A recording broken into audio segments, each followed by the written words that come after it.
guys, good morning. So it's another day. Today is Sunday and ayan si Hagrid. Siya yung nag-arrange kagabi nung nag-haul ako. So ngayon siya din yung naglilipit. So ayan, nililigpit muna namin yung mga ano dito sa aming tawag dito, mesa kasi ano na kagabi pagod ako. Nag-upload ako ng video kaya ngayon pa lang liligpitin ito. And then ano pala, tapos na ako sa nagdilig sa mga halaman. Medyo parang uulan ata pero diniligan ko na. So ayan, liligpitin muna natin ito dahil mag-uumagahan muna tayo. So ayan, ligpitin na natin to. Yung iba naligpit na. So, ito, yung iba, ni-refill ko na. So, ito naman yung, ano natin. Or, hindi ko lang muna to ilalagay. Papaubos ko na lang muna to.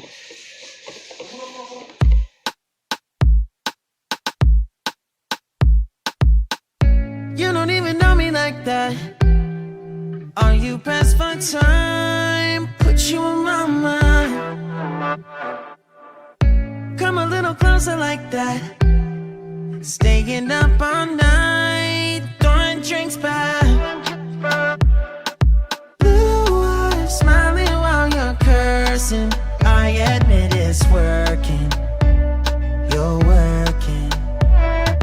Don't care, you're crazy, it's perfect. Shaky and I'm slurring, 'cause I'm nervous. It's you.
Yellow plus white yung background. Tama ba yung minutes mo? Ano yung ochre, yellow and white? Tama yung sabi ko? Ito yung akin, guys. Or pwede rin ochre plus yellow. This is the name of your Lord. Okay, this This is the name of your Lord. Yung background mo. And kapag ka nakita ko na pwede na yung pwede na sa second coating yung painting mo, pwede na siya matapos pag second coating yung lahat. Hello guys! Good afternoon. So actually today, nag-ano ako ng chili sauce yung aking trabaho. Ni-stop ko muna kasi parang umiinit na yung aking food processor kaya nag-ano muna ako. Hi! So actually 2 p.m. na. Kumakain ako ng yung binili ko na yung jalapeno na ano. Tapos yung chips. So magpapahinga muna ako ng konti. Tapos, may nanonood kasi ako ng, sa YouTube. Yung dinownload ko. So, yun si Hagrid. Si Papa naman, magdi-deliver siya. May electric fan, basan siya na ha. So, tapusin ko lang to and then, kain tayo guys. Ayan. Na ako na, parang ako sa puro saging yung mga prutas yung kinakain namin lagi. So eto naman kasi ang tagalan nito hindi namin nakakain talaga. Ayan, hello guys, good afternoon. So ayan, natapos na pala ako sa aking sili. Kita ko sa inyo na-ground na sili, nahugasan ko na, tapos kinuhanan ko ng tangkay yung kanyang so this is 3 kilos. So ito yung ating lulutuin ngayon. And then eto mag-aano ko ng toothpick pa talaga ng garlic. So actually kulang pa to.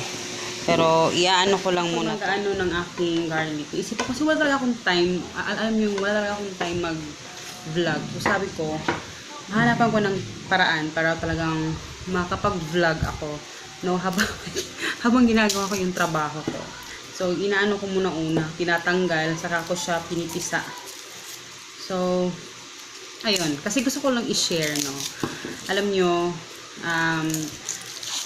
sobrang talagang masasabi kong dami kong ginagawa talaga sa, buhay, diba? So, earrings natin, diba? Everyday talaga, iba-iba yung earrings. So, kasi, parang nakakadagdag siya ng parang namamotivate ako magtrabaho kasi 'di ba parang nakapostura ako, parang alam mo yung may time sa ayaw mong magtrabaho, 'di ba, kasi pagod ka. Pero pag naka-earrings ako, parang may something talaga sa So hayaan na lang natin siya. Anyway, ayun. Alam niyo yung ngayon din, no.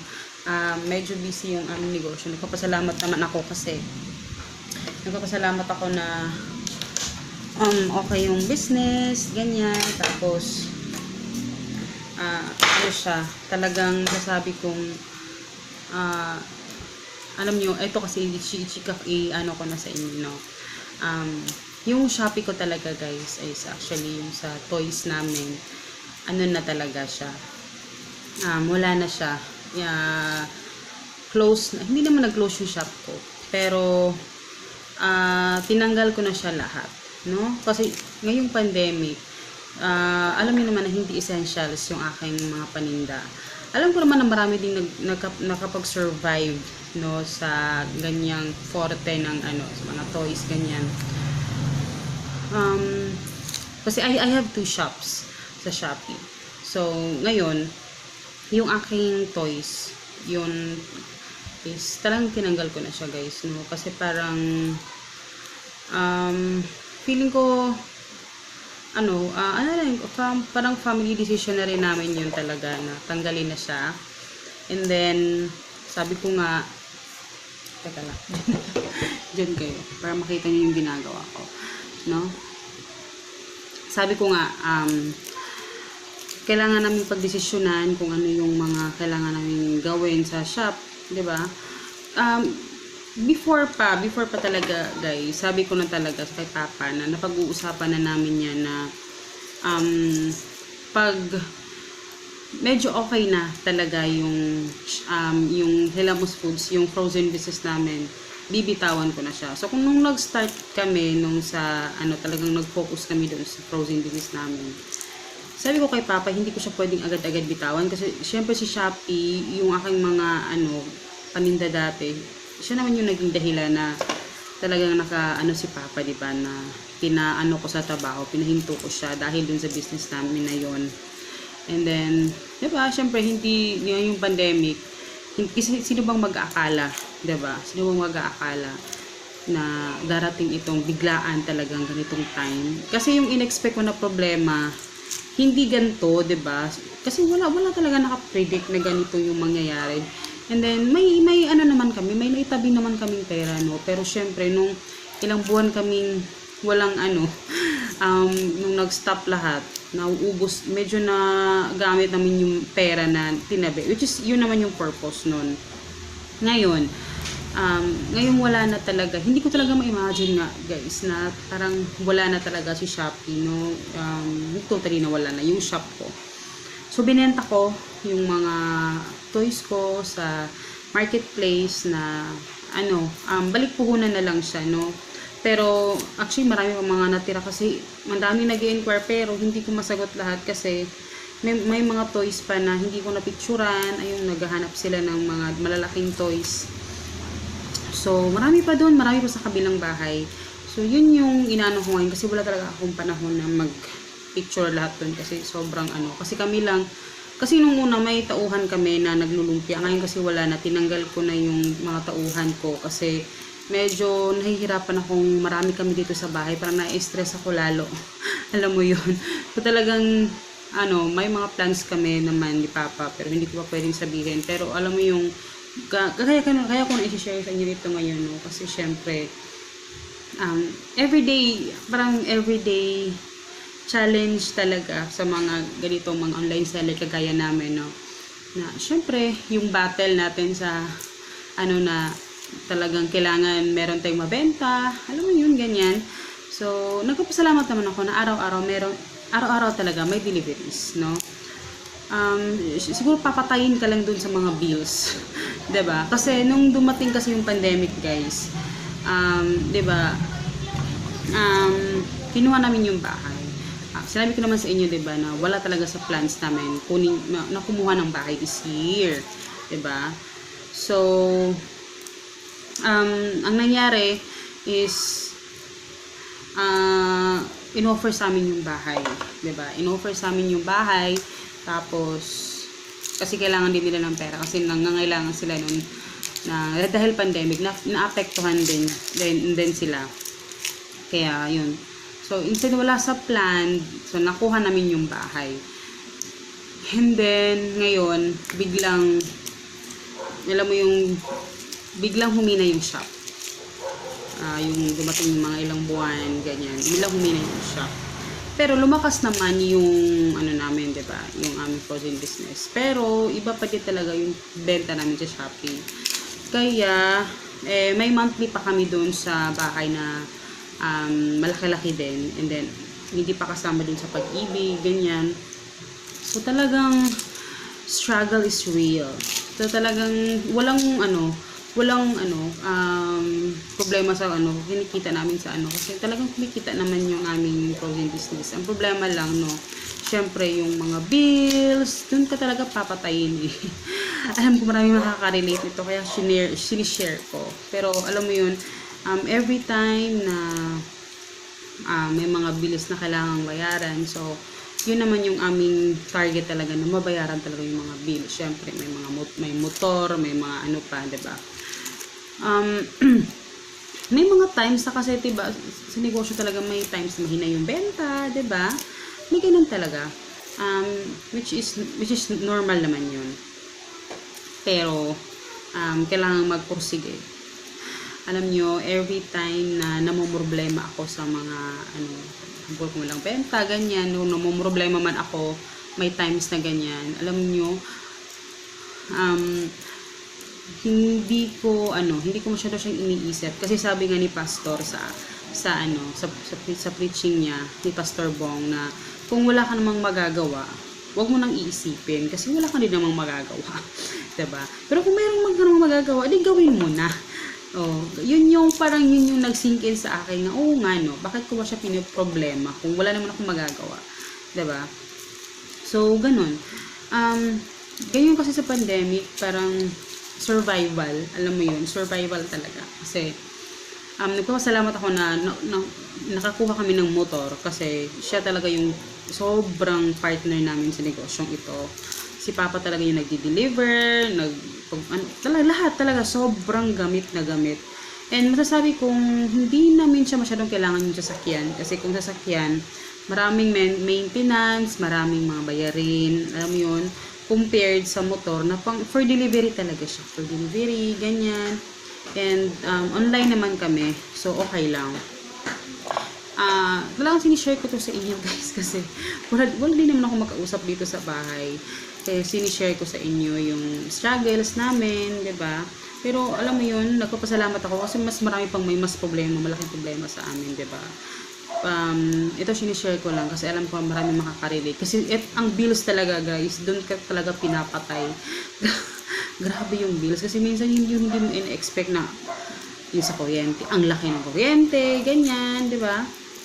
So, ang hirap ang hirap pa talagang ang hirap. And ngayon plano namin kasi kaya hindi kami matapos-tapos dun sa bahay namin sa kabila kasi mayroon kami mga inuuna pa, pero hopefully sana finger cross talaga na makalipat kami next month. Okay lang sa akin kahit sa sahig lang talaga kami mahiga. Kahit wala pang kuryente at tubig, okay lang sa akin. Basta lang, meron lang kuryente tubig, yun lang naman yung importante sa akin. So, kasi dito, plano namin lagyan ng ng stocks, pero hindi pa sigurado yun guys. Pinag-iisipan pa namin mabuti ni Papa yan. So, please comment down below yung sa mga advices ninyo. Kasi alam ko sa inyo, marami talagang magagaling mag-advise. Mas, 'di ba? Kasi, yun yung aming mga, plans talaga ni Papa na, palipat lang kami doon, eto, gagawin namin stock room. Pero, syempre, nalilito din ako. Kasi, syempre, may mga expenses din naman talaga, 'di ba? Kuryente, tubig din dito, yung rent, 'di ba? May mga din. May mga kino-consider din iba. Nalilito din ako. Nalilito din ako. Pero syempre, pag-iisipan namin mabuti yan ni Papa. Sobrang pag-iisipan. Kasi gusto talaga namin na doon, bahay lang talaga guys. Kasi gusto ko talagang makapag-focus sa pagtuturo kay Hagrid talaga na, alam mo na yun. Kasi nag-homeschool kami, diba? So, parang focus ako sa kanya talaga.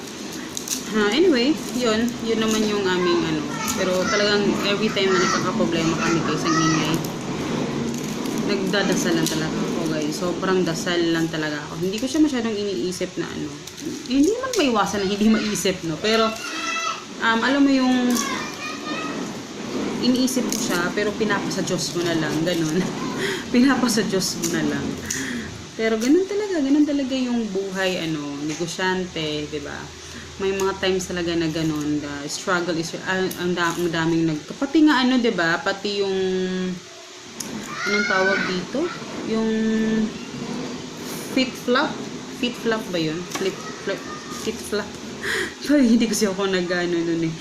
Nag-close sila dito, 'di ba? Nag-close yung mga stores nila. So, syempre apektado talaga sa tinanggap ko naman lang din na nag-close na talaga yung aming shop. Ngayon, nagpo-focus kami talaga sa food lang. Gusto ko konektado lahat yung aming ginagawa sa food business namin para hindi ako palingalinga. Alam mo yung iba-iba yung aking pinupuntahan. 'Di ba? Yun naman talaga yung gusto ko na iisang lang. Pero syempre kasi yung shop namin sa Shopee, syempre siya yung una, 'di ba? Siya yung una talaga. Ay, hindi naman. Una naman yung frozen business namin, pero syempre siya yung talaga yung bonggang-bonggang bumuhay talaga sa amin. 'Di ba? So, yun lang.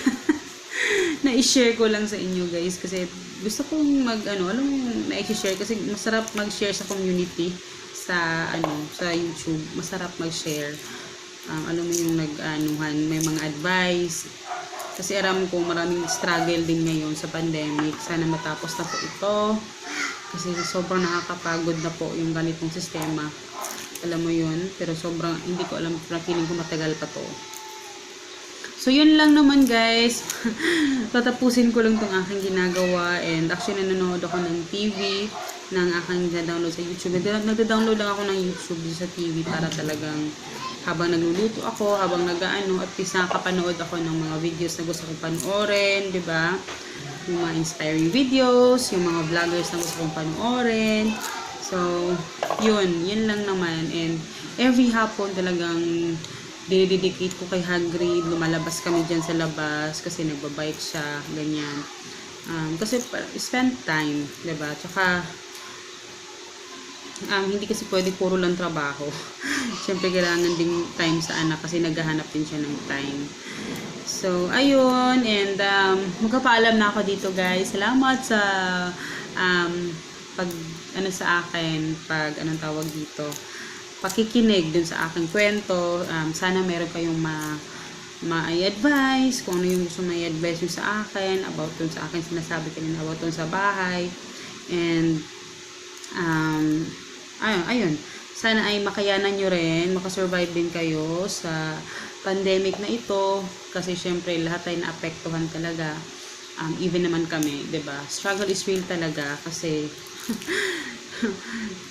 yung business talaga minsan mahina, tapos 'di ba? Minsan naman sobrang lakas naman na halos hindi na namin maano. So ganun talaga yung life. Kailangan talaga magtabi ng pera, no? Kasi para every time na meron kaka-problema tayo, at least meron tayong maduduko talaga. Yun talaga yung pinaka the best na mari kung maiano sa inyo talaga. Yun talaga kasi napakahirap. Parang minsan hindi ko nakakatulog pag alam mo yung feeling mo pag every time na may mangyari every time na baka may mangyari ngayon wala kang mapapulot ni piso. Natatakot talaga ako pag ganun. So ayun, salamat sa panonood guys at sa pakikinig, and tapusin ko lang to yung aking ginagawa kasi first pang-stock ko to. So, ayun. Salamat, guys. Bye. Tapusin ko lang to. Ayan na siya. Yung aking nagawa.